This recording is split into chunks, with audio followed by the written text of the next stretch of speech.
You remember what it was like in school. It was boring. You sat in class, memorized as much as you could, and tried to pass a test at the end. But is that good enough? These days, school can be more interesting and effective by focusing students on work that matters. This is Project-Based Learning Explained. Most adults live in a world of projects.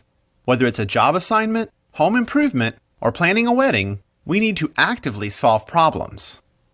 But unfortunately, schoolwork looks more like this than this. Let's take a look at this project-based world. Meet Claire. She was recently presented with a challenge. Her company, SuperSuds, makes soap, and it was up to her to find the most earth-friendly way to produce it in the future. Her boss gave her a budget and a few requirements, and it was up to her to come up with a solution. She organized and managed a team who researched the options and created materials summarizing the issues.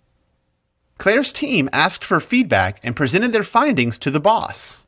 Claire came out of the project looking like a rock star, and she learned a lot about green products.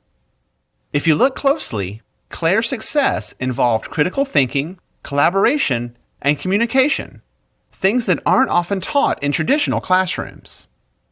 The world needs more Claires, so how do we get them?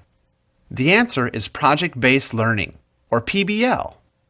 By focusing students on a project, teachers put them on a path that deepens their knowledge and builds skills they'll need in the future. Here's what I mean. Mr. Simmons has always been a good science teacher, and his students do well on Friday's tests. Unfortunately, what they learned was gone by Saturday morning. That wasn't good enough for him. Soon he learned about project-based learning and decided to give it a shot. Mr. Simmons got the idea for his first project on microorganisms when nearly half of his students were suddenly absent with the flu. He asked his students why they thought so many of their classmates got sick at the same time. That lively discussion produced a lot of good questions and a list of things the kids wanted to know. Mr. Simmons then announced their project was to help elementary school kids understand, how can we not get sick? After dividing the class into teams, he got them started on the project. It was up to the students to ask questions, research, collaborate, give each other feedback, and figure out the best ways to make their points clear to children. One team chose to make an educational video on the connection between hand washing and avoiding the flu. Another chose to create posters to show how viruses spread. The project teams showed off their final work to an enthusiastic audience of parents and their children at a nearby elementary school. Sitting in the front row was our good friend and local rock star Claire, who saw a bit of herself in the students. It was clear that the project was a success for the students, the audience, and Mr. Simmons. His students practiced critical thinking, collaboration, and communication.